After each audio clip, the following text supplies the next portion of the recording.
aí, queridos e queridas, como é que vocês estão?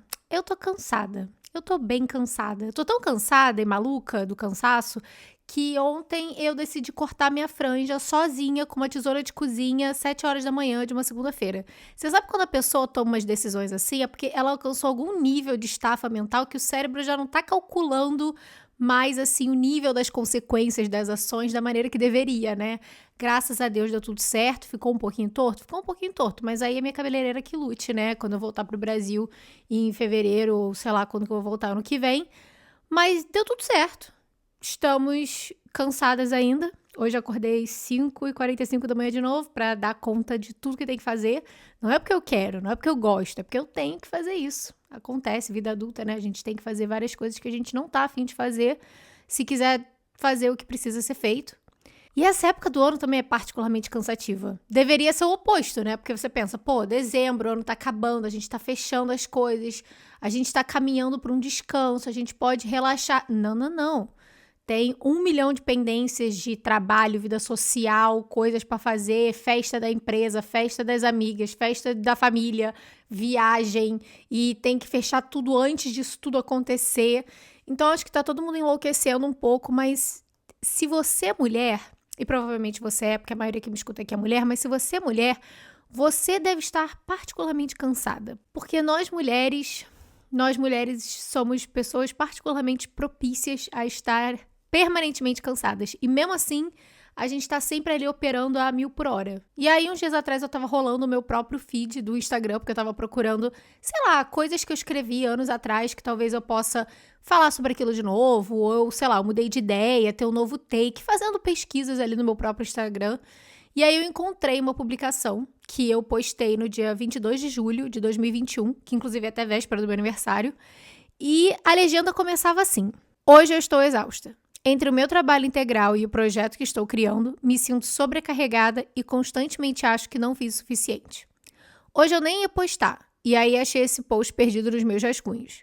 E foi um lembrete de mim para mim mesma de que progresso sempre é progresso, mesmo que devagar. Cada um de nós no seu tempo, dando o melhor de si dentro das suas próprias circunstâncias, não é justo se comparar com o outro ou querer produzir 24 horas. Não somos máquinas. Somos feitos de carne e osso e sonhos e imaginação e qualidades e falhas e de tudo aquilo que nos torna completamente diferentes de máquinas. Se dê mais crédito. Bom, hoje é dia 28 de novembro de 2023, mas eu poderia ter escrito todas essas palavras agora mesmo. Eu poderia tanto ter escrito isso agora que poderia até virar um episódio de podcast. Que inclusive vai virar. Porque é isso que a gente vai falar hoje. Hoje a gente vai falar sobre cansaço, estar sempre cansada. E mais do que isso, nós vamos falar sobre mulheres exaustas, tais quais somos. Porque eu tenho certeza que você também é uma mulher exausta. Mas antes eu vou me apresentar. Olá, queridos e queridos. Eu sou a Lu, do Instagram e do TikTok BeHappyLu, onde eu dou os conselhos que eu preciso escutar. Antes da gente começar a falar sobre isso, eu já quero deixar claro que nada do que eu vou falar aqui é novo. Você provavelmente já sabe de 99% de todas as coisas que eu vou pontuar aqui. Você provavelmente já se emputeceu com 99% das coisas que eu vou falar aqui. Mas mesmo assim, eu acho importante a gente falar sobre isso de novo. Para a gente botar de novo aqui na frente da nossa mente, quando a gente estiver se colocando naquele espaço em que a gente se sente cansada, exausta e ao mesmo tempo se culpando, achando que a gente não está produzindo o suficiente, que a gente não é boa o suficiente, que nada do que a gente faz é o suficiente, é o bastante, e a gente nem sabe por que a gente está tão cansada assim. Mesmo você já ouvindo tudo que eu vou falar agora, porque eu tenho certeza que você já ouviu, eu acho que você deveria escutar de novo. Porque eu sei que eu precisava escutar isso de novo, mesmo eu tendo... Enfim, mesmo sendo eu falando sobre isso, eu preciso escutar eu mesma falando sobre isso para eu me lembrar disso também. Hoje de manhã, quando eu acordei 5h30 da manhã, eu decidi colocar aqui, só enumerar um pouquinho, assim, do que eu quero falar, para eu não me perder muito no assunto. Eu tenho, tipo, um mini roteiro com os tópicos que eu quero falar. Eu joguei no Google, assim, rapidinho, né, tipo... mulheres são mais cansadas do que homem. E aí o Google, inclusive, até botou... Você quis dizer mulheres são mais safadas do que homem? Aí, amiga... Se eu já tava irritada antes, depois que o Google mandou essa, eu fiquei mais enlouquecida da vida ainda. Eu postei até no meu Instagram isso, nos stories. Tá literalmente lá, na barra de pesquisa eu botei. Por que mulheres são mais cansadas que homens? Aí o Google você quis dizer, por que mulheres são mais safadas do que homens? Eu tô rindo, mas eu fico com raiva, sério, fiquei com raiva. Mas é bom que a gente já fomenta mais aquela raiva do patriarcado, porque vai ter muita raiva do patriarcado nesse episódio, então segura esse pensamento aí. E quando eu abri essa lista, não teve surpresa nenhuma de que todos os artigos apontavam que, de fato, sim, mulheres se sentem cronicamente mais cansadas do que homens, e várias vezes a palavra exausta surgiu, o que eu achei ótimo, porque é exatamente assim que eu me sinto, eu tô ali no limiar da exaustão. E aí eu passei o olho em vários desses artigos, um deles me chamou a atenção, que era um da Forbes, que eu abri, e que diz que no trabalho, mulheres têm risco de esgotamento 20% maior do que os homens. E aí o artigo diz que as mulheres apresentam, em média, índices de ansiedade 10% maior do que seus colegas masculinos. Em relação à depressão, sobe para 13% em relação aos homens. E aí o artigo termina dizendo que as mulheres têm, em média, 10% mais dificuldade de desconectar do trabalho quando elas chegam em casa. E que os índices de conflito no emprego, como assédio de todos os tipos e humilhação, é 31% maior entre as mulheres do que os homens. Então a gente está aqui vivendo, né, num cenário em que no mercado de trabalho, dentro de empresas, dentro de qualquer estabelecimento de trabalho ali, nós temos mulheres que, quando elas olham a relação delas com o trabalho, elas se sentem mais ansiosas, às vezes mais deprimidas, têm mais dificuldade de desconectar e ainda assim elas são o quê? Menos reconhecidas e muitas vezes, inclusive, humilhadas comparado aos seus colegas homens. E é óbvio que uma coisa puxa a outra. Falando das minhas experiências dentro do mercado de trabalho, nesse sentido, eu trabalhei em 2 empresas em que eu tive problemas distintos que têm a ver com o que está falando aqui nesse artigo. Na primeira, era uma empresa que, quando eu comecei a trabalhar lá, devia ter quase 40 funcionários, só 2 mulheres, que no caso era eu e a outra menina que era secretária. E eu comecei trabalhando como coordenadora de marketing, e aí eu fui subindo aos poucos até meio que virar ali. Eu nunca tive um título de diretora, apesar de que sim, eu dirigia a parte inteira de marketing, eu nunca ganhei tal prestígio, e então eu era tida como gerente de marketing. E só o que eu posso dizer é que assim, não é que eu sofria preconceito direto por ser mulher ou que eu era taxada de alguma coisa. Mas a sensação que eu tinha era de que eu sempre precisava me provar muito mais e provar que a minha ideia, que o meu ponto de vista, que as coisas que eu estava trazendo à mesa faziam sentido. Eu tinha que provar aquilo muito mais do que qualquer homem que estava sentado ali comigo. E isso acontecia principalmente em reuniões mais de diretoria. Porque o que acontecia? Várias vezes a gente tinha reuniões que era com o CEO, o CMO, então, tipo, é o chefe de operações, o chefe de marketing, o chefe da empresa no geral. E apesar de eu não ser diretora, eu era a única pessoa que não tinha um título de diretora. Todos os outros que iam para essas reuniões eram ou diretores ou eram chefes de departamento. Eu não era diretora nem chefe de nada, mas curiosamente eu estava sempre presente nessas reuniões. E toda vez que a gente estava conversando sobre ideias novas, projeção, analisando dados, várias vezes acontecia de que eu sentia que eu tinha que gastar muito mais saliva para ser levada a sério. Porque várias vezes acontecia, sem brincadeira, de eu ser interrompida e algum cara falar, ai, que bonitinha quando ela fica nervosa. Ah, olha ela estressadinha. E aí, além disso, eu tô rindo de nervoso.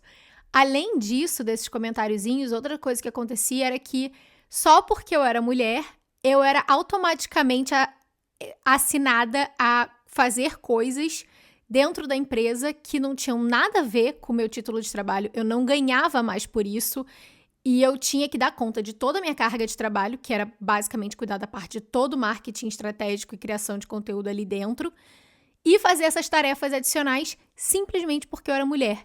E na época, eu de verdade não percebia, pelo menos não inicialmente. Inicialmente eu não percebia como que as duas coisas estavam atreladas, que era puro sexismo. Foi só mais pra reta final que eu comecei a perceber que, tipo, não tava certo eu ter que fazer aquelas coisas simplesmente porque eu era mulher. Porque eu não queria fazer aquelas coisas, eu não era nem boa em fazer aquelas coisas, e mesmo assim, era sempre empurrado pra mim. Então, alguns exemplos, por exemplo, eu tinha que tomar a ata das reuniões. Então, essas reuniões que eu estava presente, eu tinha que não só apresentar a minha parte, mostrar os meus dados, mostrar os resultados, apresentar novas ideias, enfim, como todas as pessoas ali, mas eu tinha que escrever a ata da reunião. Era eu que tinha que sentar lá e bonitinha datilografar tudo que estava acontecendo naquela reunião. Eu detestava fazer isso, porque é difícil pra mim fazer 2 coisas ao mesmo tempo. Então, tipo, às vezes eu me perdia no que estava sendo dito versus o que estava sendo escrito. E, na verdade, talvez até a menina que era secretária poderia fazer aquilo. Aquilo dali pra ela seria, na verdade, uma função muito mais legal e um passo pra algo mais dentro da parte administrativa, ao invés de só, sei lá, atender telefone. Outra coisa que eu tinha que fazer era que qualquer evento, tanto dentro quanto fora da empresa, eu que tinha que organizar. Se tinha alguma conferência que eles queriam fazer, era eu que tinha que organizar.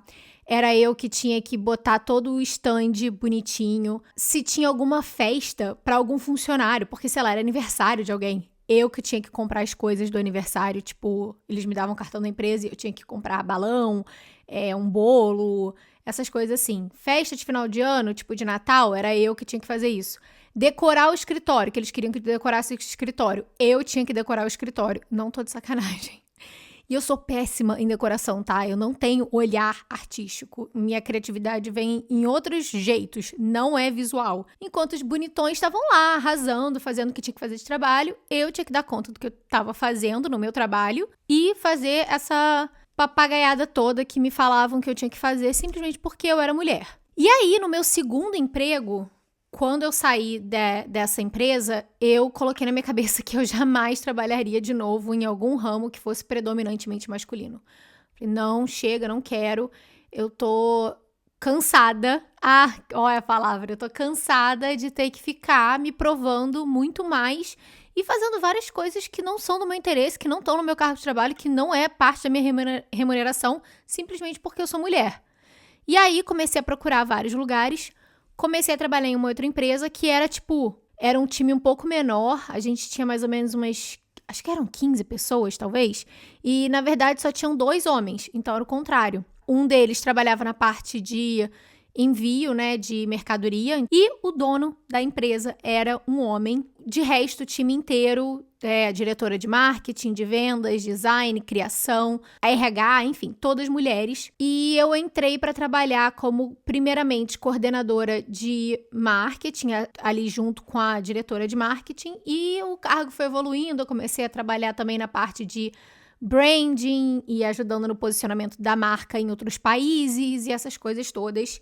Foi uma experiência ambígua, porque de um lado eu estava trabalhando com um time de mulheres que eram muito inspiradoras, inteligentíssimas, criativas, solícitas, amigas, não tinha ego entre a gente, muito pelo contrário, era uma ali tentando ajudar a outra o tempo inteiro. Eu aprendi muito, muito com essas mulheres, principalmente as que eu tava mais ligada, né, que eu trabalhava mais perto, assim, então minha diretora de criação, a minha diretora de marketing, minha diretora de vendas, foram todas mulheres que eu tenho muito carinho até hoje, assim, e que pra mim foram mentoras, cada uma dentro de um jeito diferente. E aí teve o outro lado, que era o lado do meu chefe, que era um homem, que é provavelmente a pessoa mais narcisista que eu já vi em toda a minha vida. Eu acho que eu nunca tinha visto ou conhecido um narcisista até conhecer ele.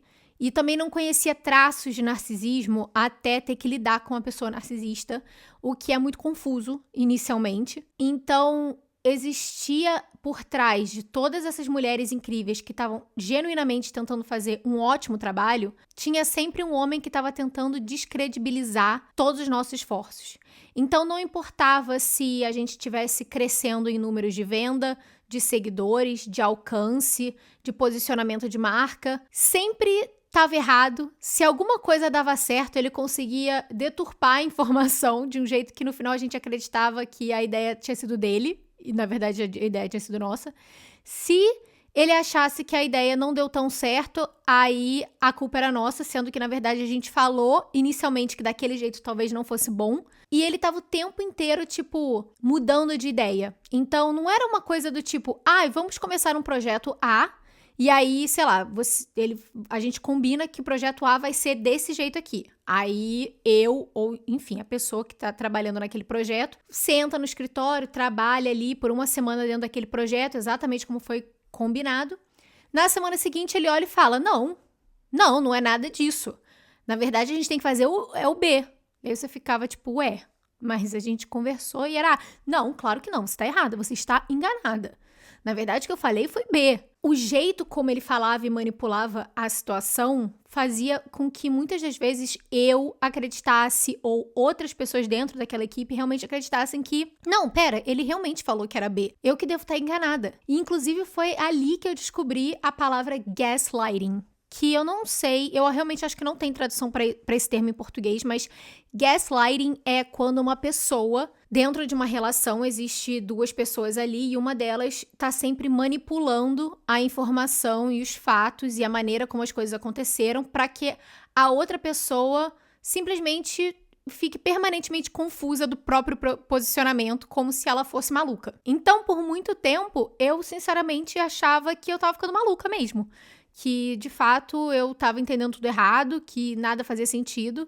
Só que, como eu falei, a gente tava ali num time de mulheres unidas e, graças a Deus, a gente, às vezes, saía depois do trabalho e a gente conversando uma com a outra, trocava informações e ficava cada vez mais claro que não tinha ninguém maluco, a não ser ele, e pra ele era divertido fazer isso. Outra coisa que ele fazia também era que toda vez que ele tava meio que de saco cheio de uma funcionária, ao invés dele pegar e, sei lá, demitir essa pessoa, ele basicamente fazia joguinhos psicológicos até a pessoa pedir pra sair. Que inclusive foi o que aconteceu comigo. Eu pedi demissão e eu tenho certeza absoluta que ele queria que eu fizesse isso. Ele só não queria me demitir pra não ter que pagar nenhuma das taxas e etc. Então, assim, foram duas experiências diferentes.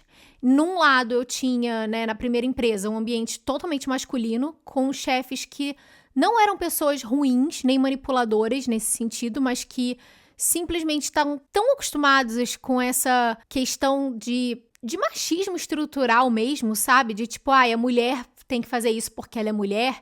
E eles nem percebiam as idiotices que eles estavam fazendo. Eu realmente acho que rolava muita desatenção da parte deles, mas que me tratavam bem e que reconheciam o meu trabalho, que gostavam do meu trabalho. E do outro lado tinha esse outro ambiente que era totalmente mais feminino. O mercado que eu trabalhava ali era feminino. Eu estava trabalhando numa empresa de cosmético, então o público-alvo era feminino.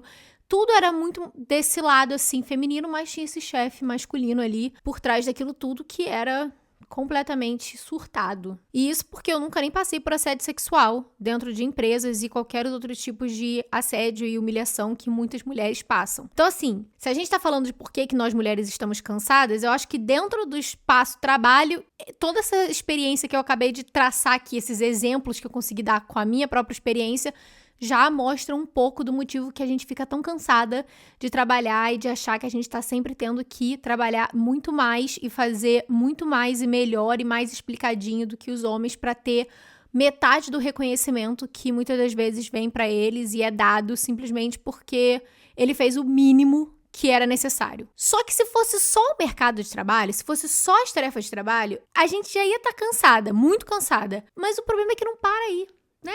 O problema, menina, é que continua quando a gente chega em casa. Porque aí vem o outro tipo de trabalho, a segunda jornada que todas nós mulheres conhecemos, que é a questão da divisão de tarefas, majoritariamente cai sobre a mulher. E aí eu acho que existem algumas coisas que vão tornar essa divisão de tarefas entre um homem e uma mulher dentro de casa mais ou menos injusta. Eu acho que em termos de idade isso já impacta bastante. Eu acho que na nossa geração agora aqui de millennials e geração Z existe mais essa divisão de tarefas porque as mulheres elas estão se impondo mais de falar não, meu anjo, eu não vou lavar e passar todas as suas cuecas, a gente vai dividir isso aqui. E eu também acho que eu gosto de acreditar que existem agora mais homens que também têm naturalmente esse chamado para eles, sabe? Eles já foram criados com mais mães que falam, filho, não, você tem que fazer isso desse jeito e você tem que contribuir, não é ajudar porque é a casa dos dois, então é simplesmente dividir as tarefas porque cada um tem que cuidar de alguma coisa para a casa continuar funcionando. Eu também acho que em questões culturais existem países em que o homem já é desde mais novo ensinado a isso, que em outras culturas não é tanto. Então, por exemplo, aqui nos Estados Unidos é muito mais normal você ver homens que chegam junto dentro de casa nas divisões de tarefas. O meu marido é um cara que sempre chegou junto. Por exemplo, ele que lava roupa. Eu não lavo roupa. Mesma coisa a louça. Eu não lavo louça. Tanto que a minha unha, graças a Deus, fica intacta. Quando eu fizer essa unha de novo daqui a 2 semanas, ela vai estar intacta, porque eu não lavo louça. Quem lava louça é ele. E isso é uma coisa que eu vejo que é ensinada de uma maneira muito mais natural para os meninos desde que eles são crianças, comparado a outros países, inclusive países latinos como o Brasil, em que eu vejo vários amigos meus que, né, da época de escola, faculdade, que agora são homens e tal, e que muitos deles têm ainda essa mentalidade de que não, quem tem que fazer isso é a namorada, é a mulher, a mulher que tá morando ali com ele. Porque a mamãe faz tudo bonitinho, entrega tudo ali de mão beijada e o cara simplesmente cresceu sem achar que ele tem que fazer nada. Acho que isso está melhorando comparado ao que era antigamente, mas ainda acho que é uma coisa que acontece muitíssimo. Só que o problema é que não para por aí. Meu Deus do céu, eu tô exausta só de falar, juro. Eu já tive que pausar essa conversa aqui pra respirar fundo tantas vezes, porque eu tô perdendo fôlego, porque eu tô cansada de enumerar por que a gente tá cansado. Porque depois disso tudo, como se não bastasse, acontece que a gente tem o que a gente chama de carga de trabalho invisível. E se você não conhecia esse termo antes, provavelmente você conhece agora porque ele foi tema da redação do Enem de 2023. O tema da redação do Enem foi Desafios para o enfrentamento da invisibilidade do trabalho de cuidado realizado pela mulher no Brasil. Se você não sabe ainda o que é esse enfrentamento da invisibilidade do trabalho de cuidado, eu vou explicar para você. Essa tarefa de trabalho invisível que a mulher tem dentro de casa, independente de estar com um parceiro que chegue junto nas tarefas domésticas ou não, tem a ver com planejamento e execução. Então, eu vou explicar como que isso acontece. Então, dando um exemplo prático, vamos imaginar que você está olhando dentro de um lar em que tem uma mulher, um homem e eles têm 2 filhos. E a mulher cuida da parte, teoricamente, ela cuida da parte de alimentação da casa, de dar banho nas crianças e de, sei lá, limpar a cozinha. Enquanto que o homem, ele vai cuidar da parte de aspirar o pó, limpar o banheiro, enfim, ele tem as partes dele, ela tem as dela. Só que o que acontece? É dentro da cabecinha da mulher que estão as coisas do tipo: o leite está acabando, precisamos comprar leite. Coloca na lista que vai precisar de mais leite. Olha pra cesta de roupa suja e pensa: a gente tem que lavar essa roupa aqui. E se eu não lavar hoje, daqui a 2, 3 dias, a minha filha não vai ter uniforme para a escola, então preciso limpar isso aqui agora. E aí, final de semana, a gente tem o aniversário da fulaninha. E aí tem que comprar o presente pra amiguinha, então tem que comprar o presente pra amiguinha. Vou pedir pro meu marido, então, ir comprar o leite. E tem que ser o leite de tal marca, porque o da outra marca, o meu filho é alérgico, então tem que ser dessa marca, vou pedir para ele comprar essa marca. E a gente tá ali, ó, o tempo inteiro pensando em como as coisas funcionam. E falando, se você tem um parceiro que pelo menos executa, né, parte das tarefas ali, pelo menos você ainda tem, né, alguém para delegar alguma coisa. Porque, na verdade, o que mais acontece é a mulher ter todo esse pensamento interno e ser ela também a pessoa que executa em tudo. Só que o que acontece? Muitas vezes a mulher vira e tá pensando nisso tudo. Aí ela vira e fala: amor, então, tá acabando o leite? Vai lá no mercado, mas tem que ser esse aqui, tá bom? Tá bom. Aí o cara vai comprar o leite. Adivinha? Adivinha! Claro que ele comprou errado. É óbvio que ele comprou errado. E, inclusive, eu vi um TikTok sobre isso, que fala, a pessoa que fez esse vídeo, a menina que fez esse vídeo, eu não vou lembrar quem era, não sei nem se foi em português ou inglês, sinceramente, mas ela tá falando sobre isso, e ela fala: sabe por quê que homem faz errado? Não é porque ele é burro, é porque ele é muito esperto. Ele faz errado pra não ter que fazer de novo. Pra da próxima vez que você precisar daquilo, ele não tem que fazer, porque você vai lembrar que da última vez que você pediu ele fez errado, ou então das últimas 5 vezes que você pediu ele fez errado, e que se você quer um negócio certo, um negócio bem feito, e não ter que ir lá e fazer de novo, é melhor você mesma fazer. Não é porque o homem é burro que ele não faz a coisa do jeito que você pediu. Nem porque ele é preguiçoso. É porque ele é esperto. Porque ele sabe que se ele não fizer direito, você provavelmente não vai pedir de novo pra ele. E é claro que a gente não vai generalizar, não são todos os homens que têm essa maldade explícita ali dentro da cabeça deles. Eu acho que muitos deles fazem isso subconscientemente. Mas existe uma má vontade, né? A palavra é essa. Olha esse episódio aqui, eu não quero nem saber Aí depois eu vou postar corte desse episódio no Instagram e no TikTok, aí vem assim, uma enxurrada de abelha, homem, assim, querer dar pitaco e falar que eu tô errada. Caso tenha algum homem escutando isso, eu espero que você seja melhor do que apenas um outro hétero que se incomoda com o que eu tô dizendo e que você bote a mão na consciência e comece a melhorar um pouco como ser humano. Então é isso, o trabalho invisível. É toda a parte de sobrecarga mental que existe por trás do funcionamento das tarefas da casa para ter certeza que tudo vai continuar funcionando de maneira organizada. Porque o que acontece é que muitas das vezes a gente tem parceiros dentro de casa que até fazem as coisas, mas a gente precisa pedir o tempo inteiro. E quando faz, não faz exatamente do jeito que a gente pediu. E não porque a gente quer que o negócio seja o mais perfeito possível. É porque é pra fazer bem feito, cacete. Entendeu? Não é possível que só nós, mulheres, achamos que as coisas têm que ser feitas de maneira bem feita. Não é possível que o cara olhe pra aquilo e fale: não, tá ótimo isso aqui, quando o negócio tá claramente sujo, quando ele claramente comprou o produto errado, quando claramente aquilo dali não tá sendo feito do jeito que deveria ser feito. Não é porque a gente quer um negócio perfeito, é simplesmente porque a gente sabe que se é pra fazer direito. E várias vezes a gente, infelizmente, tá cercada de homens que não fazem as coisas direito.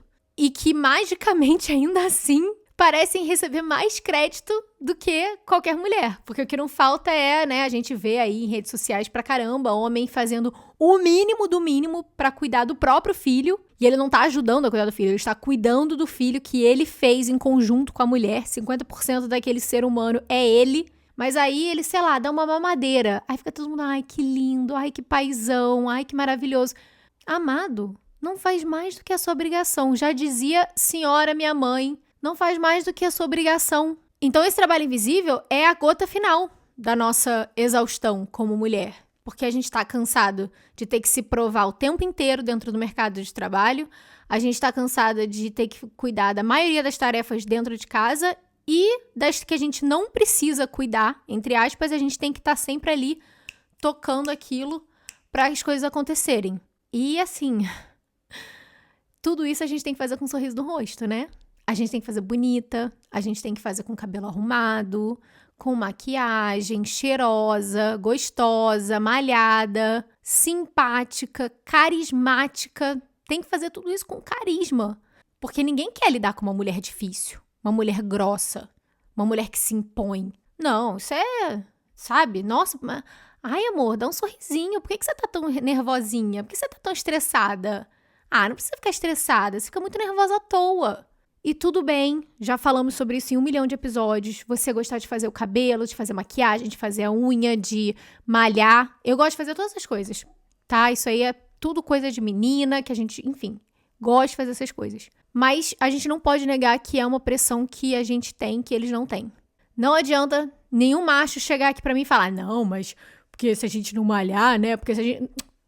Me poupa, preste atenção, tá bom? Me respeita. Você pode até achar que você tem ali um pouco de pressão estética, porque, sei lá, redes sociais, internet, etc. Mas você querer comparar a sua pressão estética com o que qualquer mulher enfrenta, me respeita, né? Enfim. Então a gente tá aqui, né, tentando dar conta de tudo o tempo inteiro pra todo mundo, com um sorriso no rosto e esteticamente maravilhosa, e a gente tá se perguntando por que a gente tá cansada. Porque o mais louco é que no final de tudo isso, a gente se culpa por não estar dando conta de tudo. A gente fica se perguntando o que tem de errado na gente, ao invés de se perguntar o que tem de errado no mundo. O que tem de errado com a sociedade que nos encurrala para que as coisas sejam desse jeito. Não, a gente não faz isso. A gente cai automaticamente naquele ciclo de se culpar, de se xingar internamente, de ter um diálogo interno horrível com nós mesmas, de estar sempre dizendo para nós mesmas que se as coisas não estão do jeito que elas deveriam estar, é culpa nossa, porque a gente não está fazendo o suficiente, porque a gente poderia fazer melhor, porque a gente está sendo preguiçosa. E aí, qualquer segundo que a gente passe fazendo qualquer coisa que não seja pra ninguém, além de nós mesmas, Se não tem um julgamento, um olhar esquisito de alguém ao nosso redor, um parente, né, desocupado da vida, um parceiro ali sem noção, tem o nosso próprio olhar julgando. A gente é ótima em se culpar por qualquer segundo de descanso. A gente não consegue descansar em paz.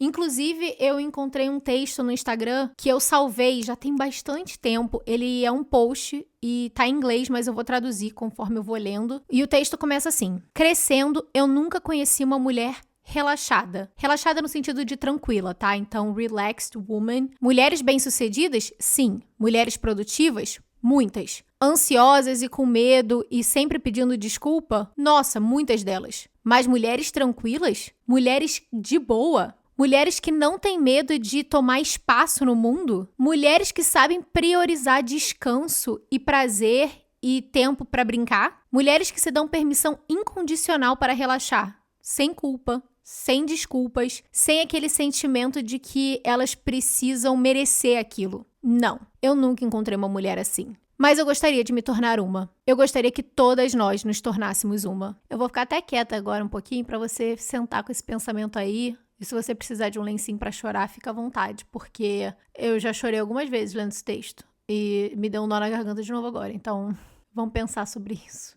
Crescendo, os meus maiores referenciais de mulheres, né, foram minha mãe, a minha avó, minha tia, que sempre foram mulheres fortes, mulheres resolutivas, mas que nunca, nunca, nunca descansavam. Mulheres extremamente estressadas, mulheres extremamente ansiosas. E hoje em dia eu olho para elas e eu sinto muito por elas, por terem vivido assim, acreditando que deveria ser assim. Eu me vejo indo pelo mesmo caminho e eu também me encontro lutando arduamente para não ser assim. Para ter as qualidades que elas têm como mulheres fortes, que eu admiro muito, mas ter muito mais compaixão e calma e paciência comigo mesma, porque não dá pra viver no nível de estresse e ansiedade que eu vejo mulheres como a minha avó, de, 80 e blaus anos, vivendo, porque não é qualidade de vida. E é tão inerente a ela de uma vida inteira cuidando de todo mundo menos dela e se estressando para que todas as necessidades de todas as outras pessoas fossem atendidas, mesmo que as dela nunca fossem, que ela nunca conseguiu descobrir um outro jeito de viver que fosse calmo,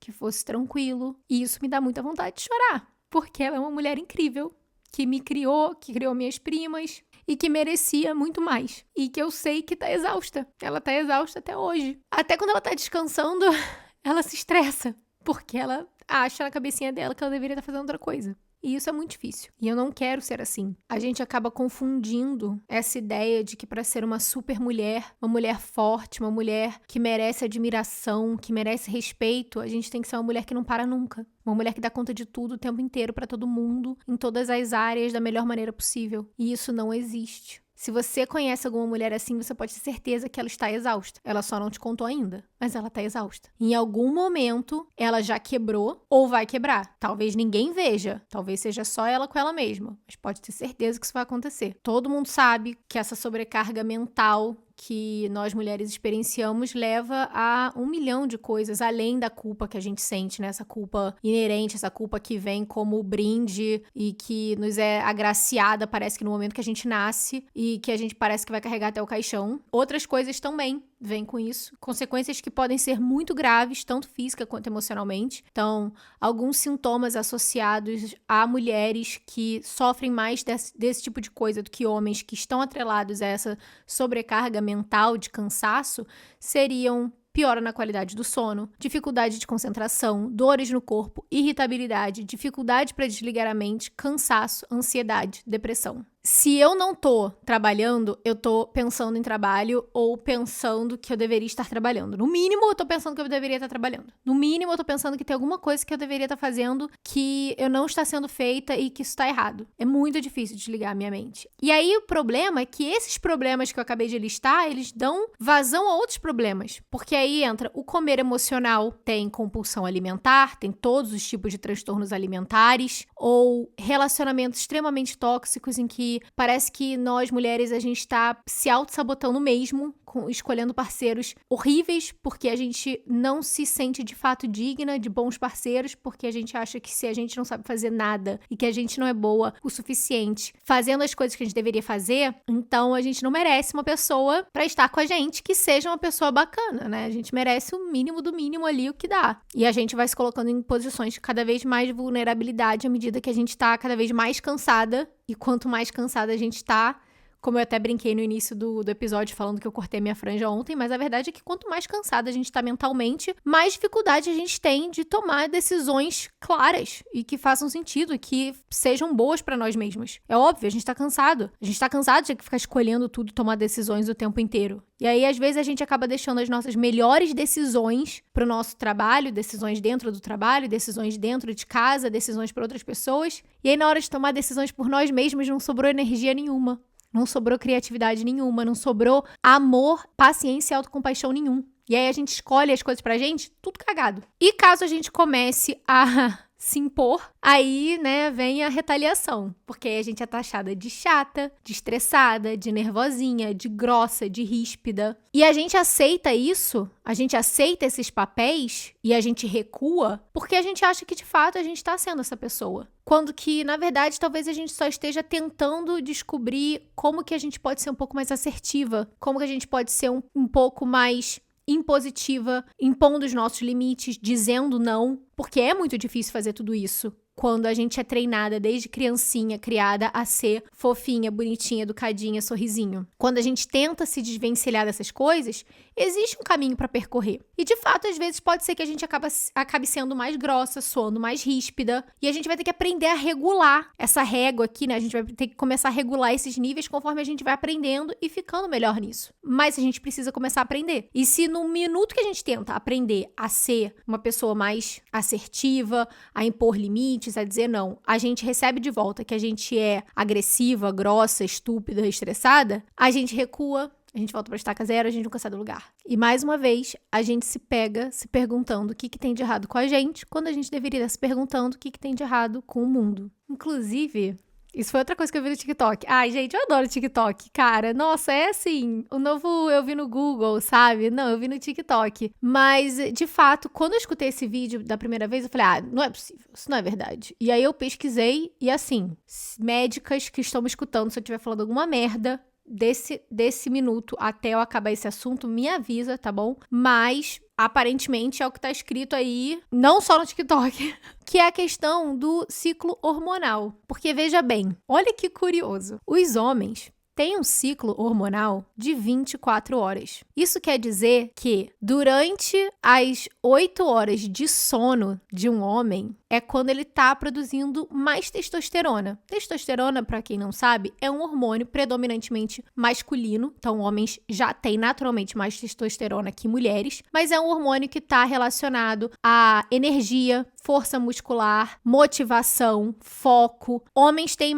naturalmente mais testosterona que mulher. Mulher também tem testosterona, só que bem menos do que homem. E é durante o sono que o homem produz testosterona. E aí, quando ele acorda, adivinha? O pico dele de testosterona, ou seja, o pico dele de força, de foco, de motivação, de energia, é 8 horas da manhã, por volta. E aí, conforme o dia vai passando, esses níveis vão caindo gradualmente, e aí ele tem aquela baixa por volta de 7, 8 horas da noite. Tal qual o quê? O horário de trabalho. Então, ou seja, a gente vive, né, as 24 horas. Eu entendo que também tem a questão toda do sol e do, né, tipo, né, o sol nasce de manhã, se põe à noite, a gente trabalha durante o dia, enfim. Mas a questão é que a gente vive num sistema capitalista que tá muito mais feito pro sucesso masculino, porque nós mulheres não temos o mesmo ciclo hormonal. Nós mulheres temos ciclo hormonal de 28 dias. O nosso ciclo, ele não muda e reseta a cada 24 horas. Ele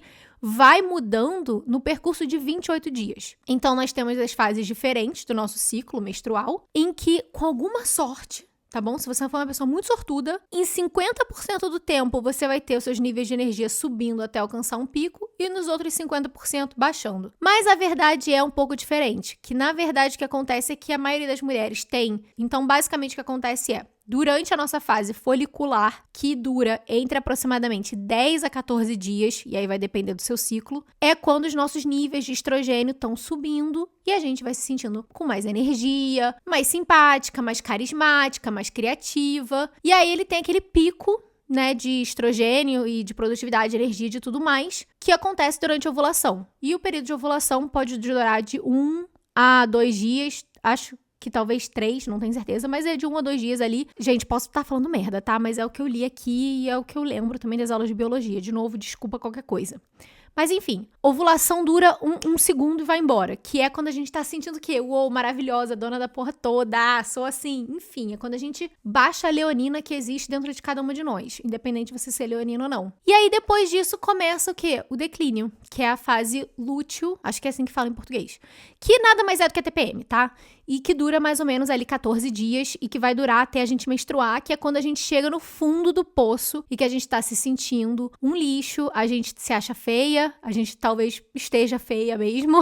A gente tá com dor, a gente tá com cólica, a gente tá cansada, a gente tá sensível, a gente não tá se sentindo produtiva, mas a gente tem que produzir. A gente passa 50%, pelo menos 50% do nosso mês inteiro se sentindo cada dia pior e mesmo assim a gente tem que produzir igual, se não melhor. E a gente tem que produzir fora de casa, dentro de casa, mentalmente, fisicamente, melhor, mais rápido, enfim. Não é à toa que a gente tá cansada, né, menina? Você não tá cansada? Você tá exausta? Se você não tava cansada antes, eu tenho certeza que você tá cansada agora, porque eu tô assim. Então, da próxima vez que você estiver indo pro trabalho, menstruada, cansada, sem energia, com cólica, com dor de cabeça, literalmente tudo que você quer é deitar na cama e dormir, esquecer do mundo, e o seu chefe ou algum colega de trabalho virar falar alguma gracinha sobre a sua performance, sobre o seu humor, sobre o seu carisma naquele dia especificamente, respira fundo. Eu sei que você vai pensar muitos pensamentos, pense os pensamentos, mas respira fundo e lembra que o problema não é você. O problema é toda a sociedade e a maneira como ela foi estruturada, que claramente beneficia um lado muito mais do que o outro. Muito mais do que o outro. Por isso que eu não aguento quando eu vejo um homem se doendo, falando, ai, mas a mulher, sei lá, paga menos pra entrar na boate, entra de graça na boate. Amigo, você quer o meu ingresso de graça? Você quer o meu ingresso de graça e me dá todas as outras coisas maravilhosas e regalias que você tem, simplesmente porque você tem um pênis? Toma o meu ingresso de graça. Fica com ele. Já estamos chegando na parte final desse episódio, e inclusive imagino que você já deve estar dando graças a Deus, porque você não deve estar mais aguentando o nível de nervoso que você tá passando. Mas antes de a gente terminar, a gente vai conversar sobre como que a gente pode resolver esse problema. Infelizmente, eu não tô aqui pra conseguir acabar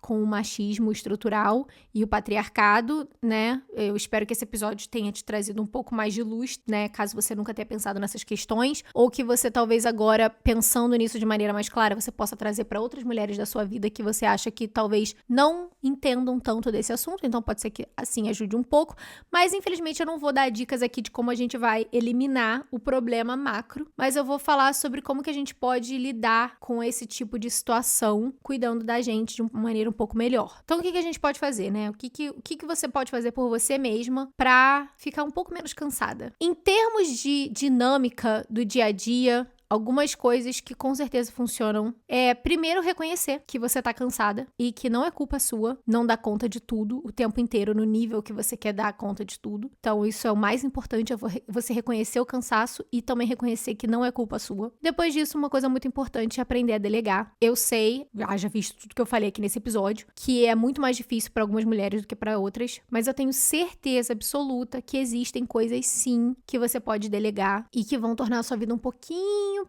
mais fácil. Eu sei que delegar tem muito a ver com o cansaço mental que a gente estava falando, mas pelo menos a parte de execução a gente já consegue eliminar um pouco daquela carga, né? E claro, ter um diálogo, uma comunicação com a pessoa com quem você mora, se você tem um namorado, um marido, um parceiro. Eu acho que vale um diálogo sincero, de falar, olha, estou sobrecarregada mentalmente, eu preciso que você tome conta disso aqui, mas isso aqui é seu, eu não quero olhar pra isso, eu não quero pensar nisso, eu não quero te pedir isso, eu quero que seja feito toda semana desse jeito e acabou. Vai que, né? Dizer não é também muito importante. Você precisa ser uma mulher menos resolutiva, porque as pessoas sabem que você vai resolver o problema delas e elas tiram proveito disso. Muitas vezes as pessoas vão olhar e falar, vou pedir pra ela ali, porque, ela vai resolver o negócio, ela sempre topa tudo, ela tá sempre resolvendo tudo pra todo mundo. As pessoas tiram proveito disso. Se você sabe que o que você tá fazendo agora é o máximo que dá pra fazer, que você não tá com tempo, com energia, com foco pra mais nada, porque você precisa de tempo pra você mesmo pra respirar, não é pra você dizer não apenas porque você já tá com 100% do seu tempo ocupado. Você pode e deve dizer não se só 70% do seu tempo estiver ocupado, porque aí os outros 30 você pode usar pra fazer alguma coisa pra você mesma, né? Pra realmente conseguir relaxar e descansar, porque em algum segundo do seu dia, na sua semana, no seu mês, você vai ter que usar pra dar um respiro. Basicamente, o que eu quero dizer é, você pode estar 30% sobrecarregada só. Se você não quer fazer, não faça. Porque não é que você vai dizer não pra todo mundo o tempo inteiro. É simplesmente porque você sabe que tem coisas que são possíveis de serem incluídas, de serem feitas, e tem outras coisas que, sinceramente, é folga dos outros. É abuso dos outros.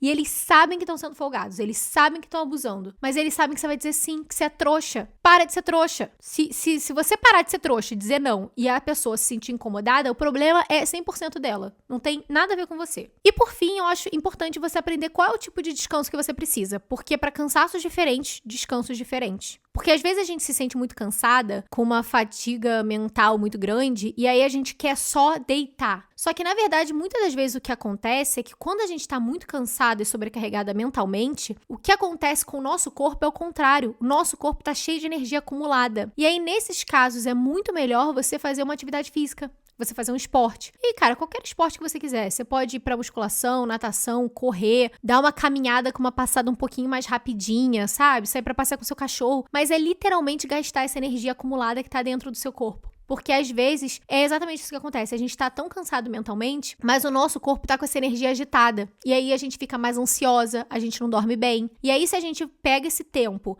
e a gente usa pra cansar o corpo e descansar a mente, enquanto a gente tá fazendo aquele esforço físico, a gente consegue aquietar os pensamentos, porque o nosso cérebro meio que desliga pra se concentrar naquele esforço físico que a gente tá fazendo, que é um esforço. Você tá aí aumentando os seus hormônios como endorfina, dopamina, que estão ligados à felicidade, ao relaxamento, e testosterona. A testosterona aumenta à medida que você faz atividade física. E a gente já conversou aqui que a testosterona tá ligada à energia, foco, motivação. Você acaba terminando uma atividade física, talvez fisicamente cansada, mas você tá mais feliz, mais calma, com mais energia, né, mentalmente falando, mais disposta pro que vem a seguir, né, em termos de carga mental. Você dorme melhor, você ajusta melhor o seu apetite, todos os benefícios que vêm do esporte quando você tá cansada mentalmente. Agora, se você realmente estiver muito cansada, tanto física quanto mentalmente, aí, claro, você pode usar, né, de técnicas de relaxamento total. Meditação, yoga, escrita terapêutica, acender uma vela, ler um livro, pisar na grama, sei lá, qualquer coisa que realmente te dê uma acalmada. E às vezes você tá também naquele lugar de cansaço que você não quer fazer absolutamente nada a não ser se alienar e fazer alguma coisa bacana pra você mesmo, é legal, sabe? Tipo, cuidar de você com um pouquinho de carinho. E aí, nesses lugares, cara, você não precisa fazer absolutamente nada. Inclusive, não é pra fazer nada de produtivo. É pra ler um livro qualquer de uma história de ficção que você goste. É pra ver um filme que talvez você já tenha visto, sabe? Então você não precisa pensar muito. Ou então é um filme que não desgasta muito mentalmente. É um reality show bobo pra você ver fazendo unha. Porque às vezes é exatamente o que a gente precisa, se alienar. E fazer todas essas coisas sem culpa porque você tá fazendo isso. Porque você não tá entregando nada, você não tá produzindo nada, você não tá fazendo nada que você deveria estar fazendo. Se a gente não para, uma hora a nossa saúde vai exigir isso da gente. E aí a gente fica o quê? Doente, aí fica com uma gripe atrás da outra que não passa nunca, ou então aquele burnout que a gente tem que tomar remédios de ansiedade muito mais fortes do que em outras circunstâncias. E, óbvio, terapia, se possível. Tem um episódio, acho que é o episódio 4 aqui do podcast, que eu deixei várias referências de lugares em que você pode encontrar terapia ou gratuita ou com preço mais camarada ali, né? Um preço social. Então, você pode olhar no episódio 4, em que eu falo sobre saúde mental, terapia para ajudar a gente a entender essas coisas e se entender nesse mundo, entender aonde que a gente tá falhando com nós mesmas, não impondo limites, não dizendo não nos dando espaço e tempo e permissão para descansar, para relaxar. Eu acho que, sinceramente, se eu tivesse feito essa redação do Enem, ela teria sido mais ou menos como eu falei aqui nesse episódio, talvez menos as partes de ódio. Eu acho que eu teria tirado um notão. Inclusive, na época que eu fiz Enem, há muitos anos atrás, se eu não me engano, eu tirei 920 ou 950 na redação, tá? Então, assim, tá entregue aqui a minha redação do Enem sobre invisibilidade da carga de trabalho feminina, enfim, qualquer que tenha sido o tema. Eu quis trazer esse tema de verdade porque, sim, eu estou muito cansada. Eu gosto de conversar sobre coisas que eu tô sentindo, que estão na minha cabeça ultimamente. E também porque é final de ano, era pra ser, teoricamente, uma época de mais descanso e não é. Então eu sei que você deve estar provavelmente a 1000 por hora, 1 milhão por hora. Que esse podcast, esse episódio tenha sido um sinal pra você parar, pausar, reconhecer que você tá cansada. Parar de se culpar por estar cansada e fazer alguma coisa pra você essa semana, pelo menos, ou sei lá, nas próximas semanas, antes do final do ano acabar de preferência. Então, pra gente terminar, como sempre de praxe, vamos pegar o quê? A nossa caneta, o nosso papel, a nossa bebida de escolha, e eu quero que você responda a seguinte pergunta: como seria um dia ideal de descanso pra você? Desde a hora que você acorda até a hora que você vai dormir, eu quero que você escreva tudo o que você faria nesse dia. Que horas você acordaria? Como você acordaria? Qual é a primeira coisa que você vai fazer? Todas as coisas que você vai fazer com calma, sabe? Sem pressa, pra descansar de verdade. E aí eu quero que depois que você lê esse texto, você veja o que dá pra fazer nesse dia aí. Porque às vezes dá pra fazer o dia inteiro. Tá? Às vezes não é nada demais que você escreveu ali e que esse dia pode muito bem ser uma realidade. Você pode, sei lá, fazer com que o próximo sábado seja esse dia pra você. Cansei. Nossa, cansei mesmo. É isso, queridos e queridas. Não esquece de deixar o seu feedback, seu comentário, isso ajuda bastante para o Spotify continuar entregando o podcast. Piramida com as suas amigas, com a sua mãe, com as mulheres na sua vida que estão exaustas. Somos todas partes desse clube de mulheres exaustas, infelizmente. Espero que você tenha uma ótima semana. Beijos de luz, até semana que vem. Tchau!